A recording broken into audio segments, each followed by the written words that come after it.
back to the channel. This how-to episode is going to be how to do a disassembly, reassembly, and reseal of a three-piece wheel. Just thought I'd interrupt this video real quick, guys. The reason I'm making this video is to try to help all of you. I deal with 2- and 3-piece wheels every single day. Most of you know I'm a powder coater, wheel refinisher. Locally, I'm the guy who does 2- and 3-piece wheels. There are some others that do it occasionally, but I'm the go-to for pretty much everybody. So I feel like I'm, have some expertise or at least some knowledge in this area. So just trying to help spread that and help you guys out. If you enjoy this video, hit that like button, subscribe to the channel, turn on notifications, all that good stuff, and I'll let you get back to it. All right, so first things first, we're gonna figure out what tools we're gonna need for this job. Done this long enough, I can look at this and be like, okay, that's a 13 millimeter. You're gonna have variations ranging from 10 millimeter all the way up to 14 on this nut. Sometimes there'll also be bolts. We're actually gonna go over. This is clearly missing bolts. There should be a bolt here and here that goes this direction into the back of the face. We'll get to that here in just a minute though when we get these disassembled. So we know we need a 13, so we can grab a wrench or a socket. This is a step lip, so it allows us we could go in here with a socket and a ratchet versus on a reverse lip, you're gonna have the drop center that lifts up right here, and it's gonna block that. And I'll put a little clip in of the drop center and show you why you can't put a socket straight across. You can see I can get this on here. It is locked in place, but it is sitting at a pretty drastic angle. So as you can see right here, that is sitting at a pretty ridiculous angle to try to pull this off. So when you are not using a step lip, when you're using a reverse lip and you have a drop center, you're gonna have to use a wrench and not be able to use an extension of the socket. And then looking at these, this is just a 8 millimeter 12 point. So we'll get the appropriate tools for that right now and get started. So we'll come over to the bench here, grab an 8 millimeter socket. We're also gonna grab a ratchet here and a 13 millimeter wrench. I'm actually probably not going to use this, but I'm going to be able to show you guys why here in just a second. And then also going to need a blade to cut off the valve stem and the wheel weights. So these ones are available. You can order these online. I think they're called like wheel weight blades or something like that. I get them off a local tire truck or tire supply truck that sells like wheel weights and things of that nature for tire shops. I definitely want to go over with anybody who's looking to getting into, rebuilding wheels, powder coating wheels, even if it's your own set, doing it with friends, whatever, is the variety of different types of hardware that come in different wheels. I don't have everything here, obviously, and there's going to be some variants to some of these, but this will give you kind of an idea of what there is. This will also probably help you identify what tool you need if you're unsure. The most common one by far are stuff with an 8 millimeter 12 point head, just your standard generic 12 point socket. Just to give you kind of a breakdown, these are old Work Equip 05 bolts, BBS RS, Work, literally anything from most of the VS line runs bolts like this, as well as a bunch of other Work bolts. These are off of BBS LMs. These are old SSR bolts. These are an old set of Kinesis bolts. This is just an aftermarket neochrome bolt, also a 12 point, 7 millimeter thread. And these will range from 6 millimeter, 7, and 8 millimeter, which are the common size, but that's just the thread size. These are all still gonna run an 8 millimeter head. ARP bolts off of an old HRE wheel.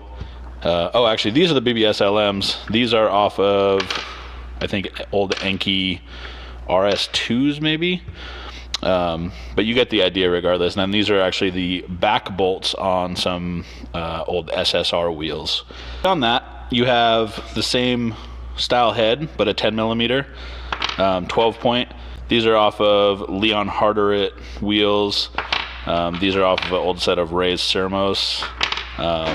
This style bolt is actually also found on 22-inch Weds Crans Bazrias. This can actually take an Allen head, a 6 millimeter Allen head, or it can take a 12 or a 10 millimeter 12 point. The ones that are on the Bazrias do not have the 12 point. They only have the Allen head, and I think they're actually a slightly bigger Allen head if I remember correctly. The triple square M8 is pretty common on lots of wheels. I mean, you have, this is a WEDS bolt, a work bolt, and an SSR bolt, and then these are actually, this is an old Savini wheel bolt that they still use. This bolt is still offered. Some of the American companies like Savini, Volano, and some of those guys use, specialty bolts to some degree. They're not just always going to be a generic 12-point like some of them. So the triple square M8 fits almost all of those. If you have an issue where this is not going in to your bolt head, or it's just you think it's too tight and it's got to be a size smaller, the best thing I can do is to say, if you have access to a sandblaster, sandblast the end of this. This one's been blasted a couple different times. It'll remove just enough media off of the end of these to make it work out for you. The other thing you can do is you can hit it with a wire wheel, try to go the same direction as the grain on the tool. Other bolts, so these are off a set of Locksmice Dukes. This is just a T50. This is an old HRE bolt as well. So you can see Japanese or American, you're going to find that stuff across both of those worlds. And then some of the bolts are just this, an Allen head. This is an old Ray's bolt. These are off of Ray's Victrix, Ray's Victrix line. That's just a 6mm Allen head, pretty straightforward. As far as the nuts, almost all the nuts on the back of wheels are 8 or 10 millimeter. If they're Japanese, they'll go up 11, 12, 13 sometimes in the American, and some of the Japanese bolts as well.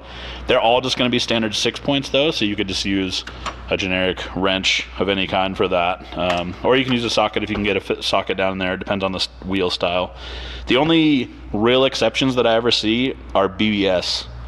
BBS is kind of notorious for using these 12-point 10mm bolts, which obviously just fit the standard 12-point socket. So you can use a wrench or a socket on those.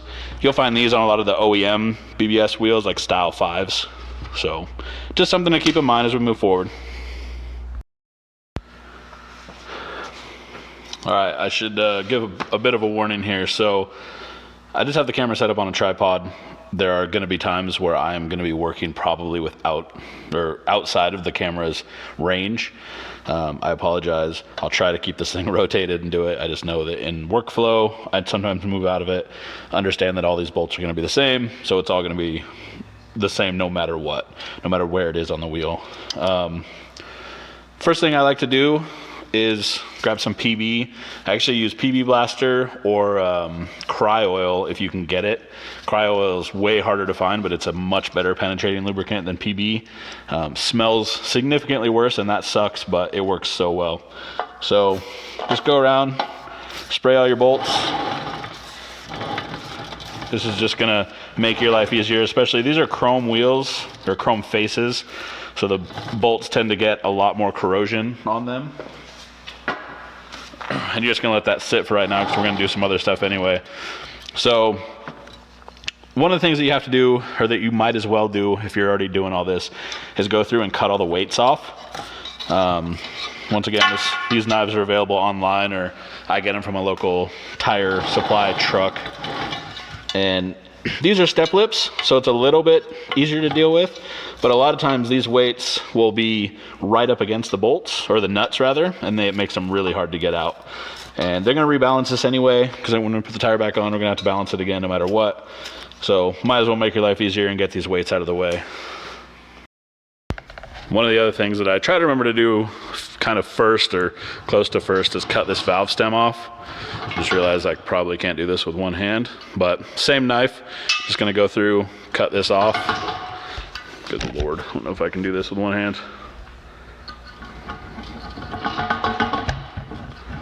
So a lot of these wheels, these are step lips, so they're gonna have a valve stem more like this. Other 3-piece wheels might have a 90-degree valve stem that comes from the back. I'll show you guys how to get those off as well. So now that that's out of the way, just pop that out. There we go. All right, now that we got the weights off, already grabbed our tools, obviously. Verified that an 8mm fits the front just fine. Grab a 13 here. Make sure that goes on there just fine.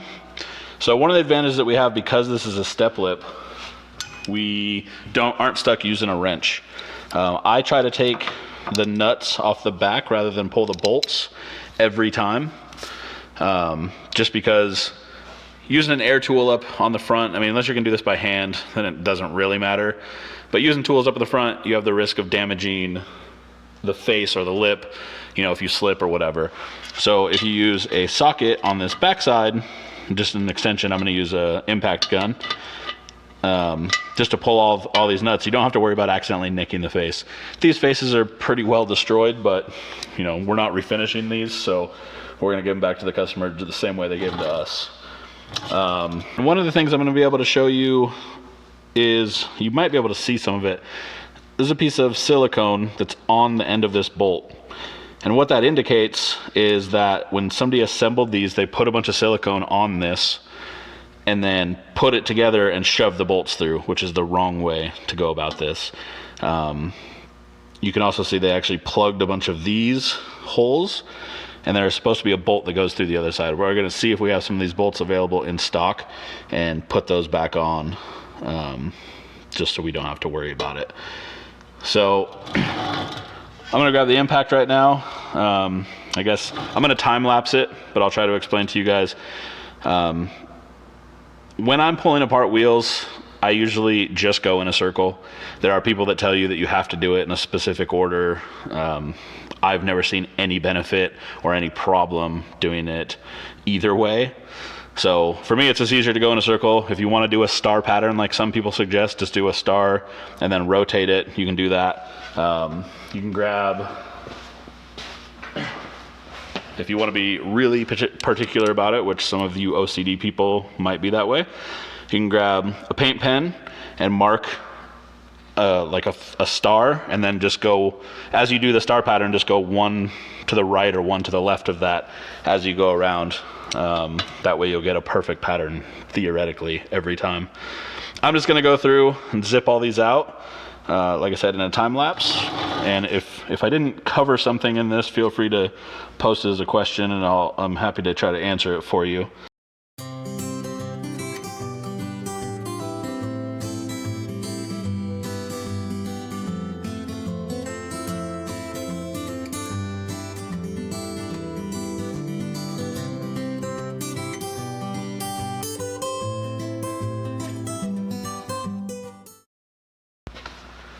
All right, now that we got these things, the nuts all off of these, none of these bolts, I shouldn't say none, very few of them came loose. Most of them are corroded in place, and like I said, kind of most of them are going to be siliconed in place. Your best bet is just grab a socket that fits. In this case, it's going to be 8mm, and you can use it to just by hand spin them a little bit as you push out from the backside, and they'll pop out.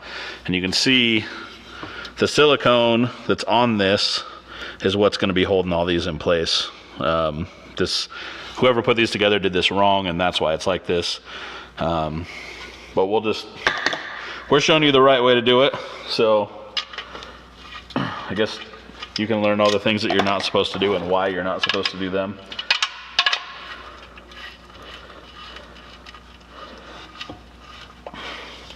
And some of these would push out, at least to a certain degree.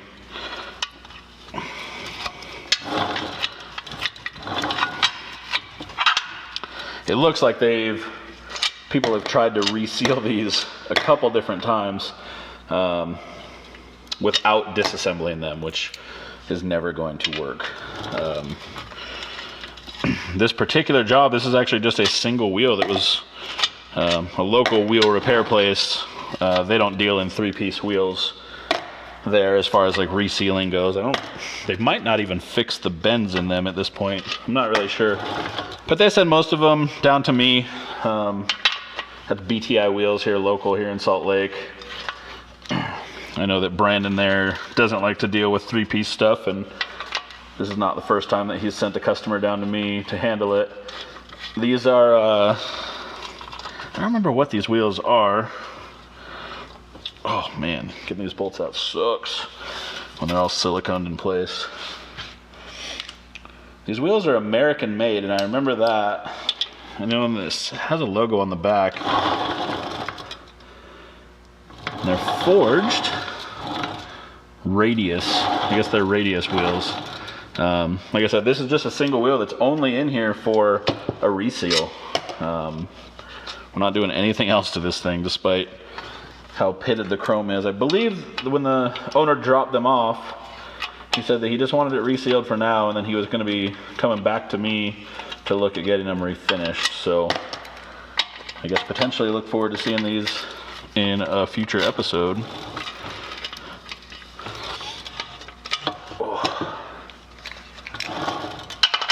And I apologize for the lack of videos over, I guess, just the last couple days, but I've been super, super busy.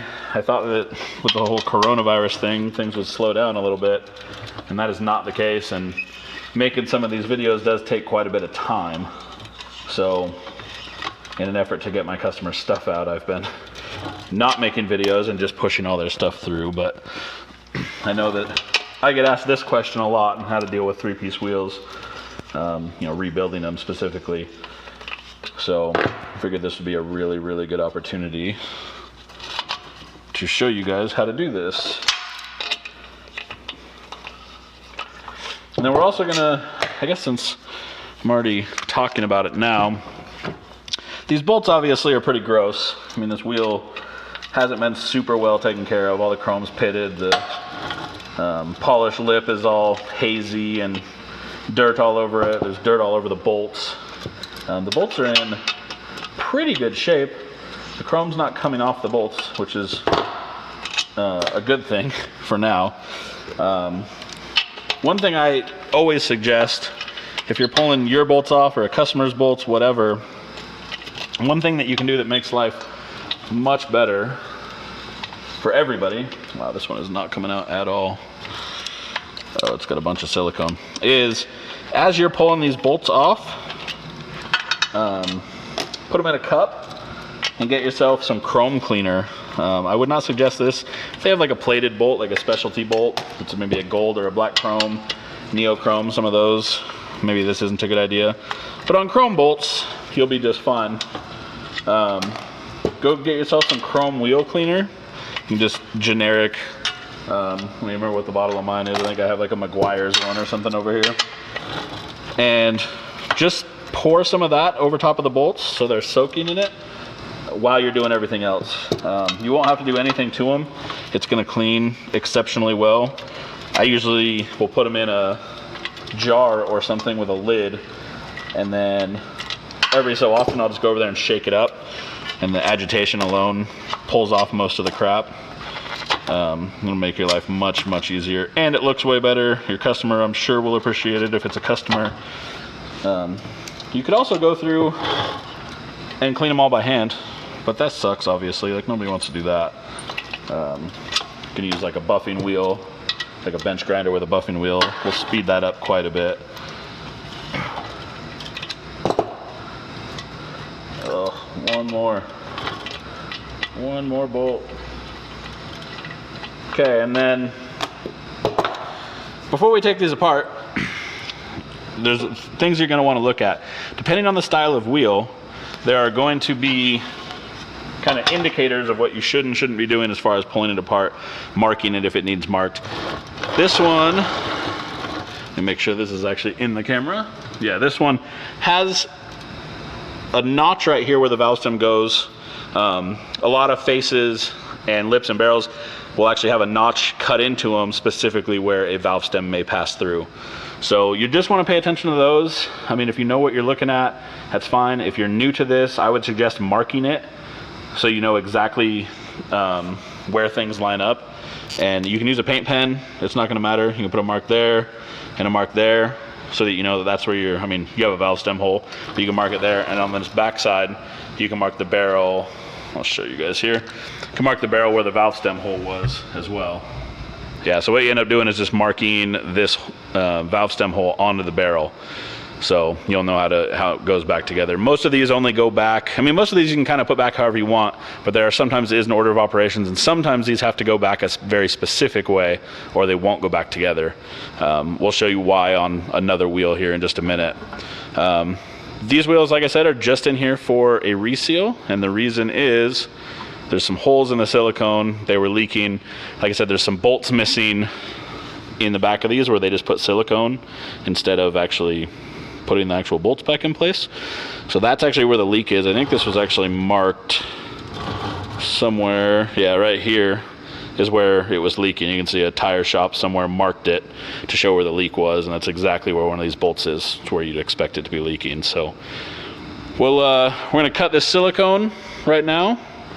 We don't have to cut it all out. We're just going to cut a line in it with a razor blade, or you can use this blade once again. Once you get that out, once you get that apart, you can pop out the face. You can actually pop out the face ahead of time. I tend to leave the face in there just because it's easier to rotate when you're cutting, but it's completely up to you. So we'll do that right now. And one thing to keep in mind, so this is a face mount wheel, which means the face goes in from the front. You have a rear mount wheel, which means the face goes in from the back, and then you have sandwich mount, meaning the face will actually be between the lip and barrel here.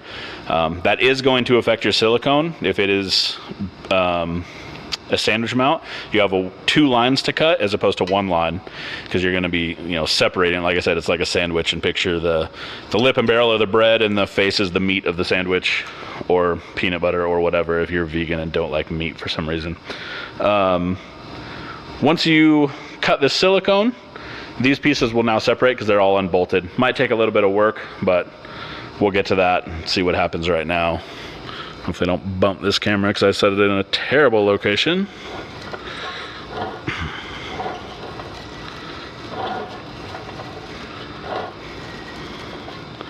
And you can see there's multiple places where this silicone was a problem. I mean, I passed one up here, there's another one right here, and then I think you guys could see 2 right at the very beginning when we started cutting. So, and you'll normally have to make more than 1 pass, because you're not going to cut all the way through it necessarily the first time.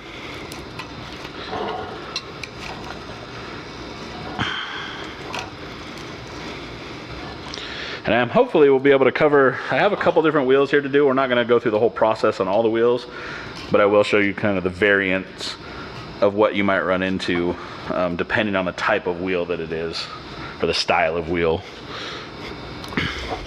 Like I said, this one being a step lip makes it a little bit easier. I'm gonna grab an X-Acto knife now.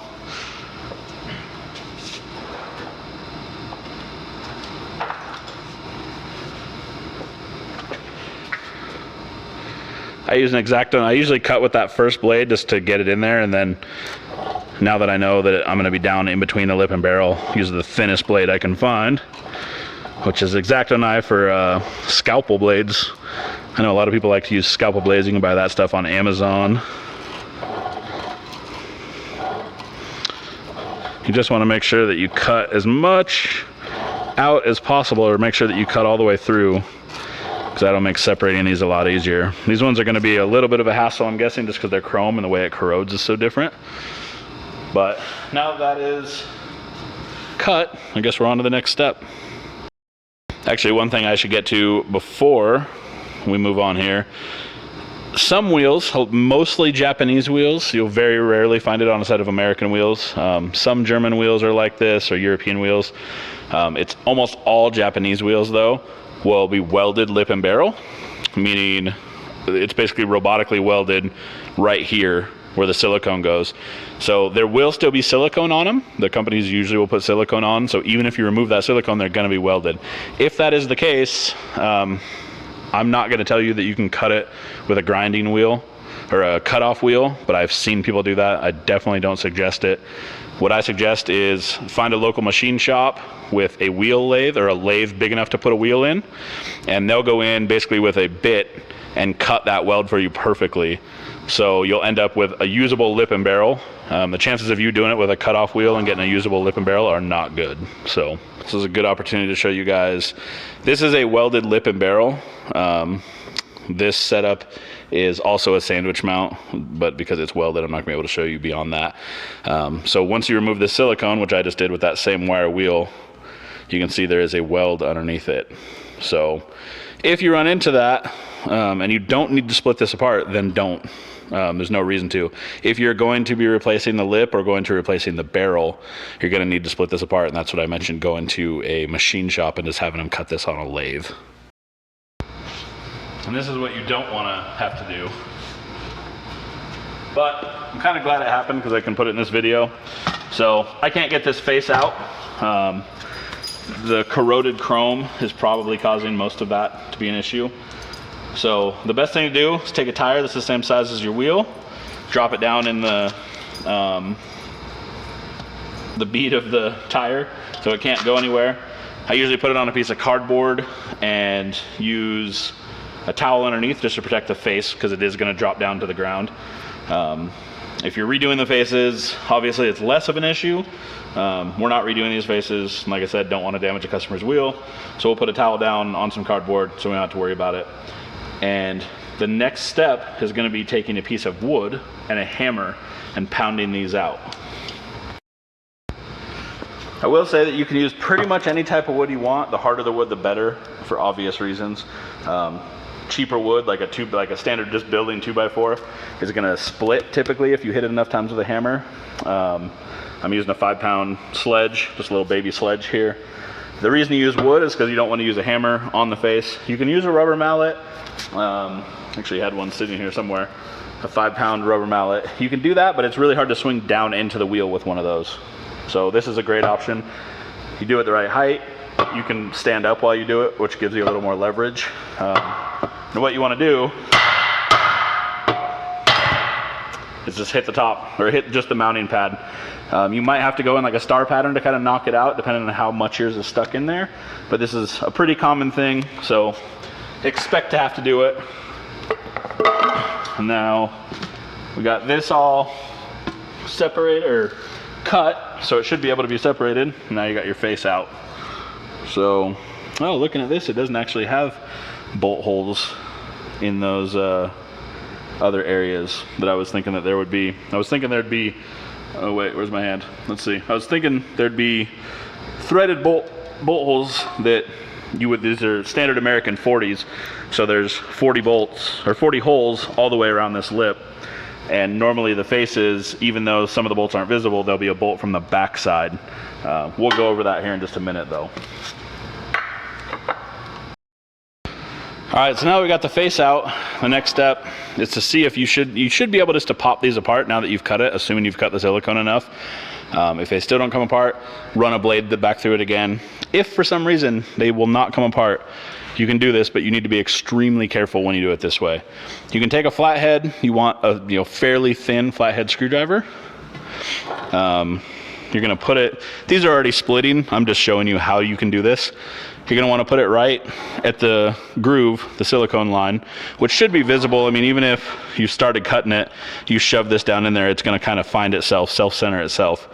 And then you're gonna tap it with a hammer, and you don't wanna hit it all the way through. You wanna hit it till you see the silicone splitting on your cut, and then you wanna move a couple inches away and do the exact same thing. So you just take it, the hammer, tap in there a little bit. You don't want to twist side to side because what you'll end up doing is marring that mounting flange.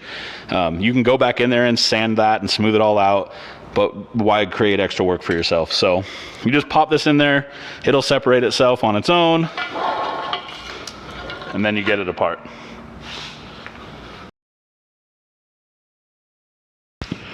Okay, now for the fun part. One of the things we have to do is we have to get this old silicone off. I have a couple different methods. They're all super effective, but I'll show you kind of the process or the order of operation that I would tend to do it in. You have other options. There are options that are, I doubt there's any that are faster, but there's definitely some that will take longer if you don't have the tools for this. The first thing you want to do is take any decent blade. You can do this. I use a flat blade a lot of the time, but I already have this sitting here, so I'm going to use it. And you want to get off as much of the old silicone as possible. If the wheels are old at all, the silicone is going to be very dry, very crappy. It's going to come off in a lot of chunks. If you can get it into strings like this, awesome. But don't expect that to happen most of the time. It'll usually come off in a bunch of crappy chunks and it sucks to deal with. Another trick, if you have time, if you're not in a hurry when you're doing this, you can spray it down with acetone. You can get little spray bottles. They're usually silver at Home Depot or Lowe's. They're silver with white and blue writing, and they're ones that are for more aggressive chemicals than like a generic spray bottle. Spray the whole thing down with acetone and let it sit. What it will do is dry out the silicone and make it a lot easier to scrape off. Usually I have to let it sit for about a day. The acetone seems like it eats it a little bit and then starts to evaporate, because that's what acetone does. And it'll definitely make your life easier. Like I said, that's if you have extra time and you're not in a big hurry to be doing this. So we'll go around, cut all this, and then I'll show you guys kind of the next phase of this. Because what you're going to want to do ultimately is get the silicone out of all these holes as well, if you have it. They shouldn't be siliconed, the holes, but when you assemble wheels wrong, the way that these people must have done it, you'll end up with something like that.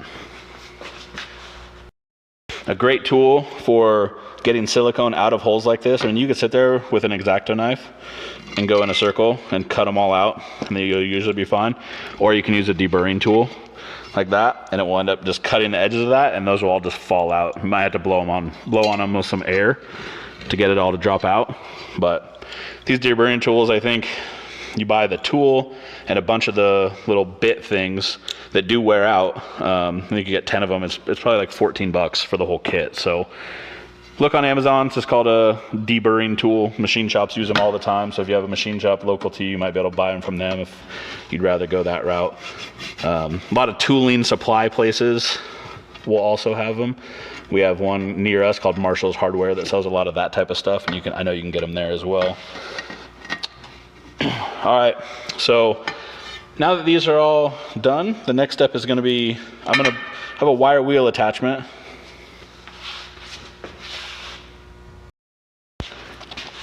So the next step in this is this wire wheel attachment. Now there's all different types of these. There's different hardnesses, thicknesses of the strands. This one's a little more aggressive than I would normally use. This is actually just a Harbor Freight one. It's called a 3-inch wire cut brush. I think this is $4 at Harbor Freight. It just goes onto a grinder, standard thread-on grinder tool. And I'm going to show you this process, but basically I'm just going to use this. This is great. Like there's literally nothing better for taking off crappy silicone than this tool. It also gives you like a nice clean surface to work from. You don't want to be super aggressive with this tool because this is a steel brush and this is an aluminum lip, which obviously if you're using this too aggressive, you're going to start gouging into this, which we don't want to be doing. We want it to be a nice clean surface. They can have a little bit of roughness to it. That'll help with the silicone, but we don't want to get too wild with it, obviously. So I'll throw this on the grinder, knock that out in a time lapse. I'll probably do the other one at the same time, and we'll keep moving forward.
All right, and as you can see now, this area free of all silicone. You want to bring it down all the way to here, this range.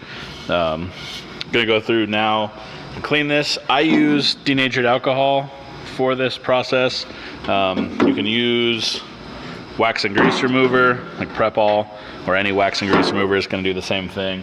Acetone works just as well. I don't suggest acetone if you're putting it over a powder coated surface right here, just because acetone can dull it,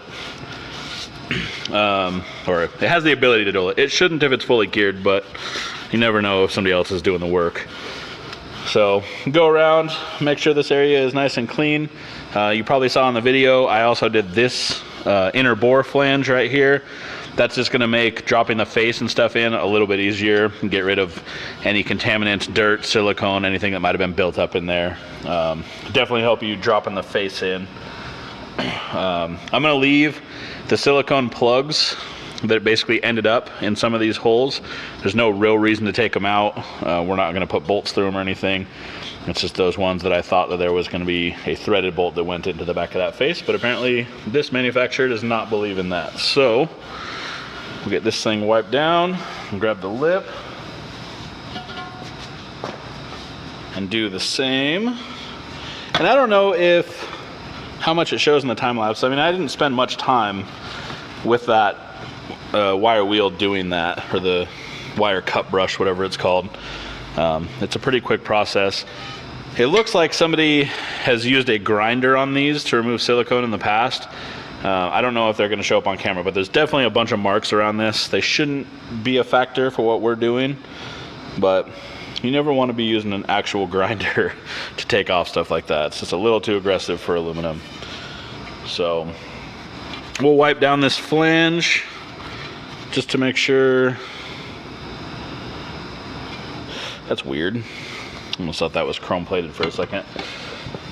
So we'll wipe down this flange just to make sure there's no big contaminants on it, because that's obviously going to be a bummer. And we'll wipe down around the valve stem hole as well. And you can see that, I mean, they used so much silicone that silicone actually came through out onto the face here, or on the face of the lip, I should say. You know, once again, it's just because they put silicone on the lip and barrel and then put it together and then drop the face in, which is, well, as you'll see, is not the right way to do that. So we're trying to stop shenanigans like that from happening. That's the whole point of this video. One more aspect of this that I guess we should cover is going to be valve stems. There are a ton of different types of valve stems, and depending on what you're going to be doing, you're going to run into some of these. The most common two are definitely, when it comes to three-piece wheels, I should say, these are definitely the most common two. This is normally a 13, 14, or 15 millimeter. You end up spinning this off here. And how this ends up working is you actually put this up through the lip. Actually, I'm going to show you guys that. All right, figured I'd show you guys this because I have the opportunity to do it, so why not? You have your two types of valve stems, which you have this style, which has thread on this side, and this piece is attached, so you can't take it off. And you have this style. These are the two most common. There are a couple others, which I'll go over here in just a minute. And you have this style right here. So this type is pretty straightforward. Goes in through the back. Let's scoop this here. It goes through one of the bolt holes, and then you drop this piece down into here, as you can see right here. See if I can make this thing focus over there. And then you have your parts on the other side, which is where your gasket actually is. There's actually another piece of this. I didn't put all this together, but you'll obviously see how it goes together no matter what. And that is how that goes. And then you just use, most of the time it's a 6 millimeter Allen head to put these on. And the other option, I'm actually going to show you guys on a different type of barrel, but they can be on both types. I just want to show you both types of barrels. This one, the holes are all the same all the way around, but there is one that lines up perfectly for the valve stem hole as far as the bolts go. The other option is this style,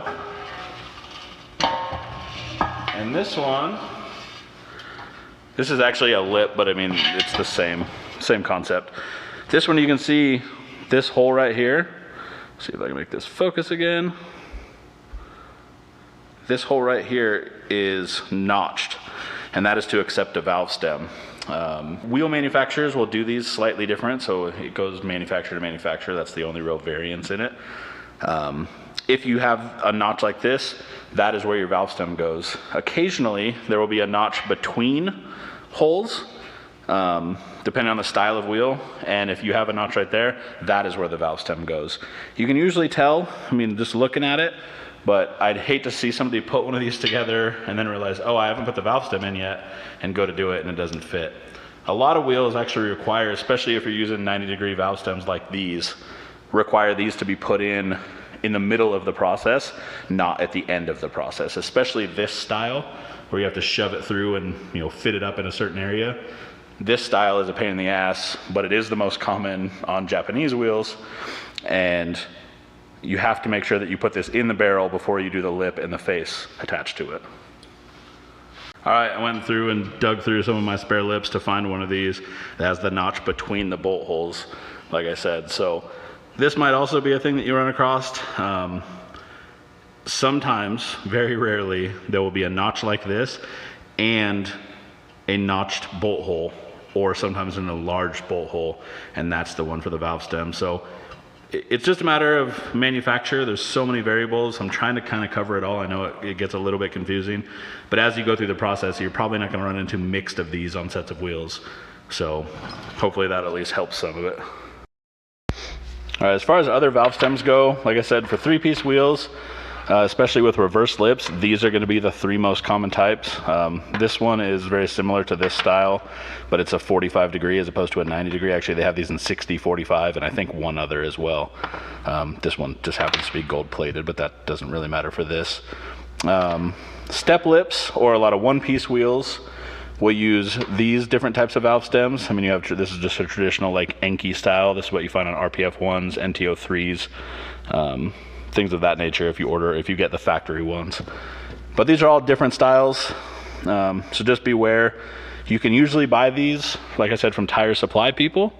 You can also get just the grommets for these. I know a lot of these valve stems from Japan are a pain in the ass to replace because the length on them is different, but they clean up pretty well. You can usually just take some Scotch Brite or steel wool and polish up the chrome, make it all shiny, and then you can just get new grommets from other valve stems. I buy these in bulk in 4 different sizes, so I always have them, but I can also buy just the grommets, which I think I have some in a bag here. Yeah, you can buy a bag of these grommets to work with these types of valve stems. I think a bag of these is only like $7 or something like that, and it has, I think, 25. Yeah, 25, and you end up using 2 per valve stem.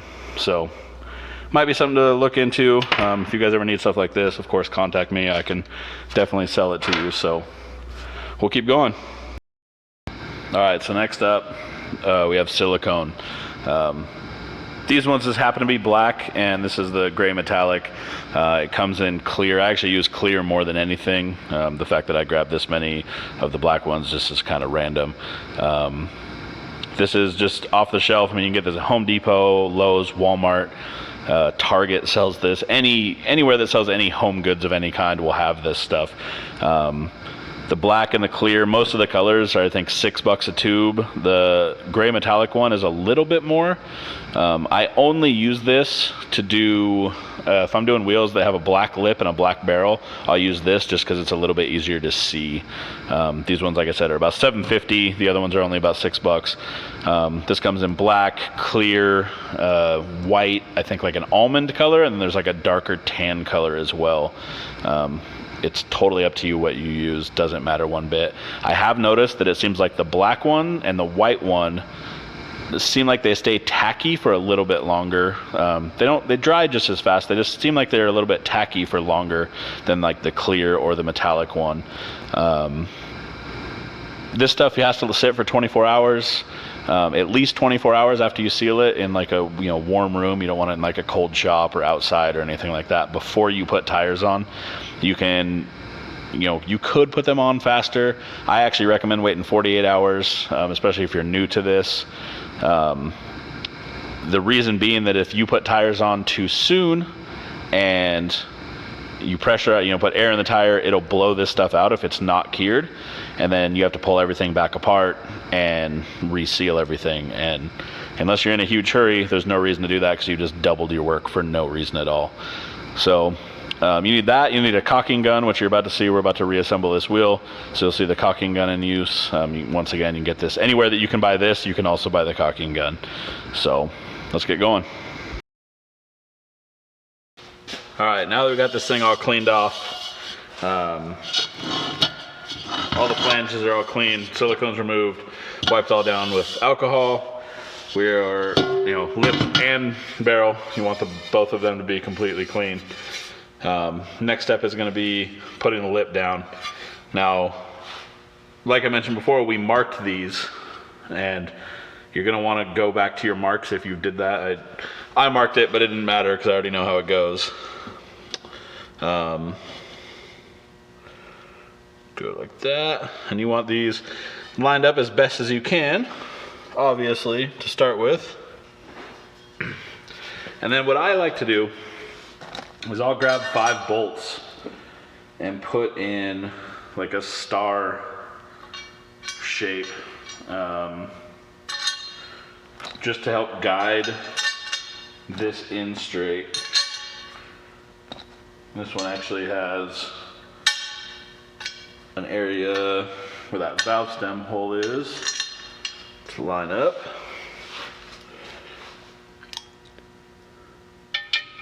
And you should be able to drop this straight down and in and pop it into place. Now, if you can't get this in, for some reason it's hanging up on the lip hanging up on the lip or on the barrel, you can try hitting it in. You can put a towel, or I use a welding glove and a towel, and hit it with like a rubber mallet to try to pop it in place. You don't want to get too aggressive. If it's not going in, it's not going in. Your next option is you can do one of 2 things, or you can do both. You can put the face in a freezer. I know that sounds ridiculous, or if you live somewhere where it's really cold and you can put it outside, you can do that as well. You want this to be as cold as possible, and depends on how you want to do it. You can also take the lip and barrel and put in an oven or something to heat them up. They don't need to get too wild, 150, 160 degrees. That'll help expand the opening so that this will drop down in. I went through enough of the precautionary stuff to make sure that this is now dropped down into place. I'll actually tap it here.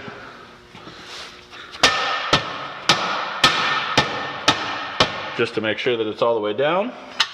I got my 5 bolts to make sure that everything stays lined up. And then ultimately, this should stay together now. If you lift yours up and it tries to separate, you can just go ahead and put a couple of the nuts on the back of your 5. Put your 5 bolts in, put nuts in to hold it, and then tip it up like this. These 5 nuts and bolts are going to be the first 5 that I tighten. I do this in this same order every time. I'm just putting these on hand tight right now.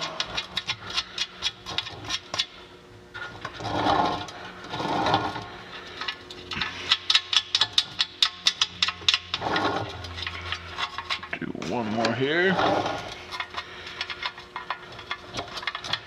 All right, now that all 5 of these are on, you have a couple different choices to how you want to do this. The way that I choose to do it, I just realized I need a wrench to do it, is I'm going to tighten these 5 bolts in a star pattern. The easiest way to create a star pattern and make sure that you stay on it is to take the one that's closest to you. As far as how tight these go, there's a lot of debate. I'm reusing these same bolts, so there isn't going to be a true torque spec that I can use. I tighten them hand tight for right now, fairly tight. Hand tight with tools. I should be real clear. Tighten that first one, and then as long as you rotate it, you skip one and you go to the second bolt hole. So technically, I guess the third. So you skip one and go to the next. And what this will do, tighten that one. Do the same thing again. Go to the second one. This will actually tighten it in a star pattern naturally for you as you rotate it around. So tighten all these tight. And now that they're all tight, this is when I'm going to silicone. So the best way that I've done this, and I usually do this, a lot of times I'll be in a hurry doing this. This is like middle of a job. I have a customer that's going to be waiting for this, so I want the silicone to have as much dry time as humanly possible. So with the 5 bolts in, it pulls this flange right here tight together, and this is where all your silicone is going to be going. So we're going to do that part next, and then we're going to go through and put all the bolts in.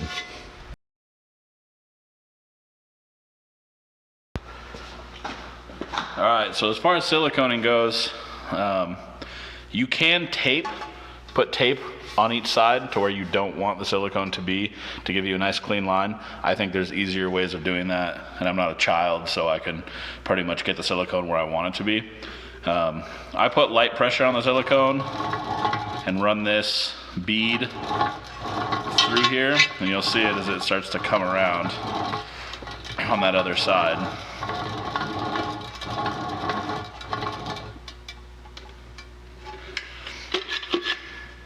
So you can see there, it's a nice clean bead, fairly clean. It's gonna get even better here in a second. Grab one of my trusty squeegees here. You then take your finger, I guess I should go on this other side. You then take your finger, and that's what you're gonna use to smooth it out. If there's an area that you feel like is short on silicone, you don't have to go through and redo all this. You can literally just spooge a little bit into there and start back where you've already smoothed out. Actually went way too thin on this somehow. It goes in a hurry. Just gonna put a real thin top bead on this.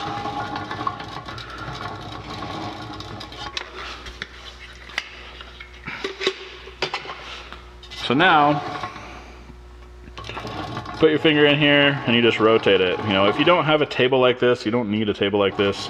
This is just the easier way to do it. I don't know if this is showing up on camera because I just realized the angle sucks, but I also recommend doing this with a glove on. The squeegee, to show you that a squeegee works really well for this specific task. But you can do it with a piece of cardboard. I've actually used cardboard more often than I've used squeegees, just to get all the excess silicone off.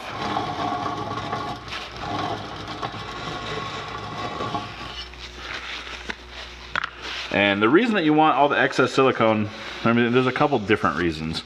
Main reason being, you don't want more silicone than you absolutely need.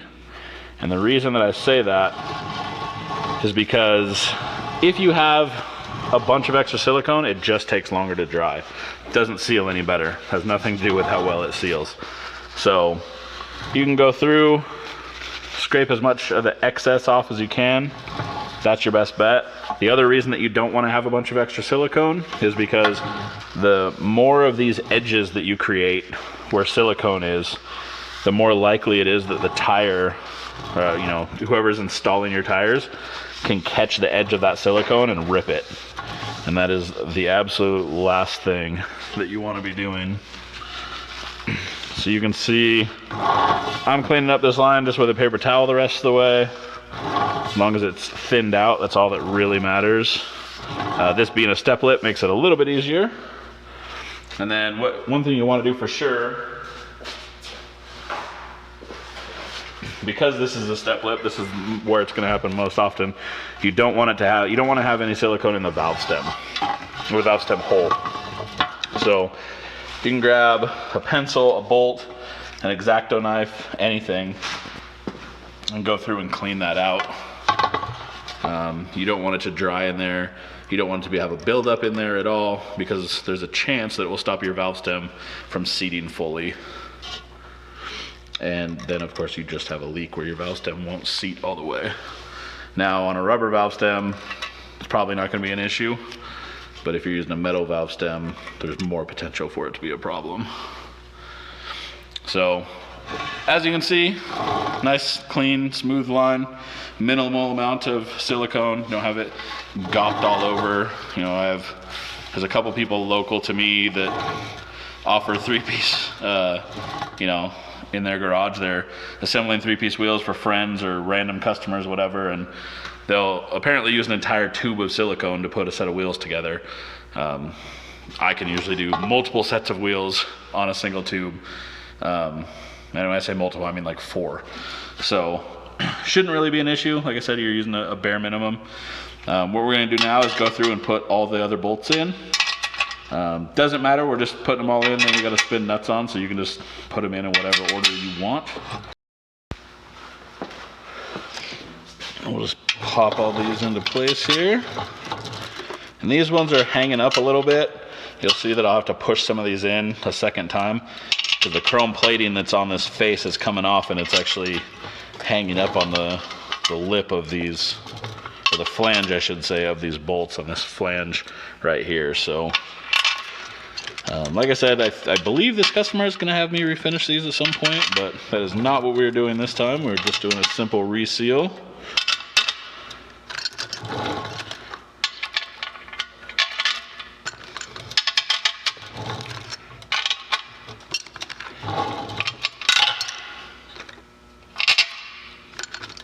One thing I guess I can point out while I have a minute here is, you know, there's a lot of people that think, oh, well, it's a 3-piece wheel, so I can just use any lip and barrel that's the right size, and that is not how it works, unfortunately.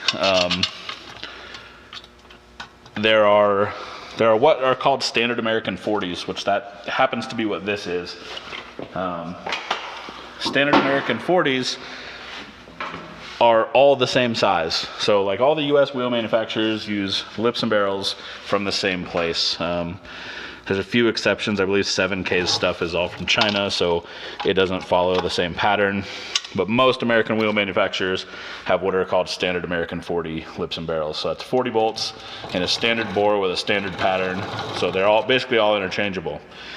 Japanese wheels, German wheels, other places, that's completely different. So you could have a set of work wheels, and the work wheels are, you could have 2 sets of work wheels with completely different bolt patterns. And when I say bolt pattern, I mean the bolt pattern of the actual lip on the outside. So don't think that you can always just exchange it. Make sure if you're ordering lips, like replacement lips for a customer or for yourself, that you're getting the right ones.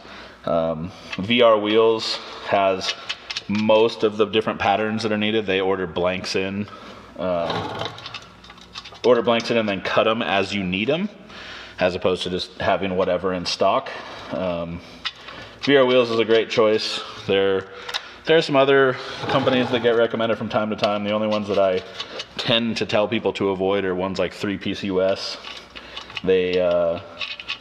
I've just had too many problems on customers' wheels that have ordered parts from them being the wrong bolt pattern cut in, or 2 bolt patterns cut in, or the bore being out of line. And you know, I'd rather just try to avoid them, because it's going to save most people the headache.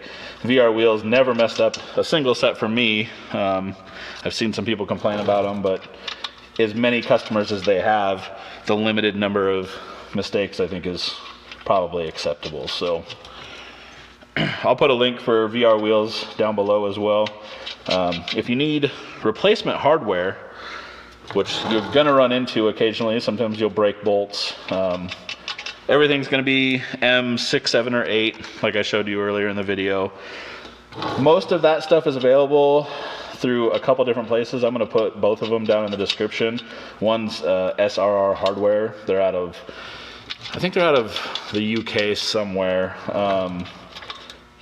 But even if you're in the States, you're going to get stuff from them pretty quick. I get it usually within like 6 to 8 days. So it's not like you have like a huge wait. There's not too many American companies that stock enough or consistent enough to order from. I know VR Wheels often has it, so you can try them. The other one is a place called Perth, or I think it's Persh and Partner. I'm probably mispronouncing that. I believe they're in Denmark. And they have way more variety, and they even have like crazy colors and different types of bolts that you might not find on some of the other hardware pages. They're a great resource, so I'll put their link as well. They're kind of like my hidden treasure resource that I use for all sorts of things. I'd really.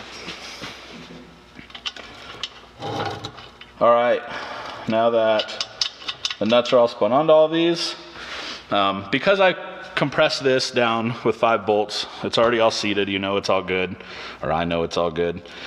I'm just gonna go through now and tighten all these. You can do it by hand, you can do it with an impact. If you can do it with an impact, it needs to be low. Like I said, there is no predefined torque setting if you're reusing bolts. There's way too many variables involved just for me to be like, yeah, do this. So if you're getting new hardware, consult the hardware supplier because they'll usually have a good recommendation for you. If they don't, I know like CCW Wheels, they sell new hardware and they always have recommendations. So you can go that route as well. So we'll go through and tighten all the rest of this in a brief little time lapse, and we'll try to finish out the rest of this video.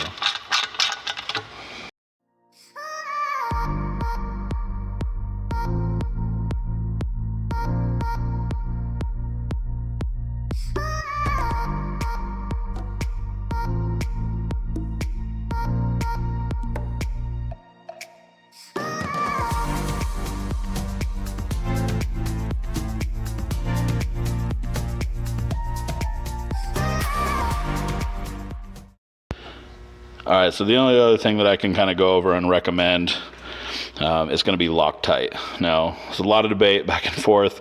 I see arguments about this on the internet all the time. So I will give you my opinion.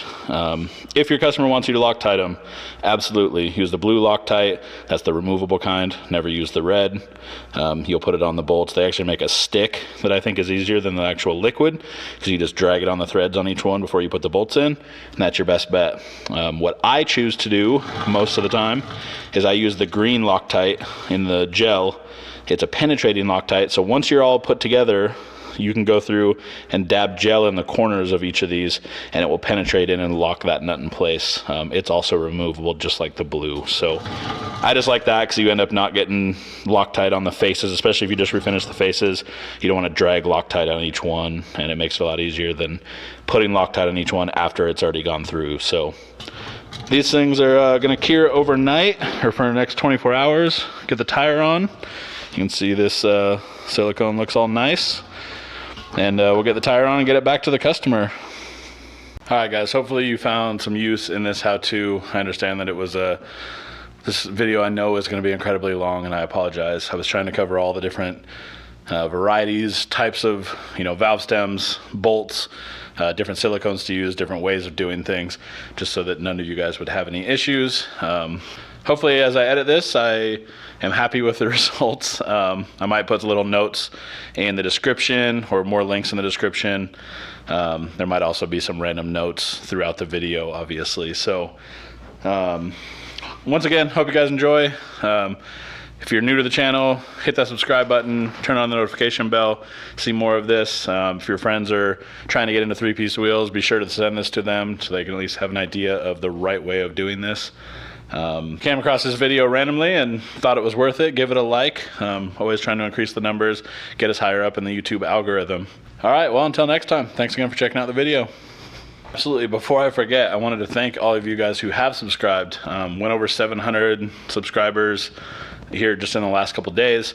I'm getting messages every day through Facebook, Instagram, YouTube, thanking me for these videos, and that means a ton to me. So I'm glad that it's helping some of you guys, and we'll continue to make some more. By now you should have at least known. It's funny, I'm mad famous for being unknown.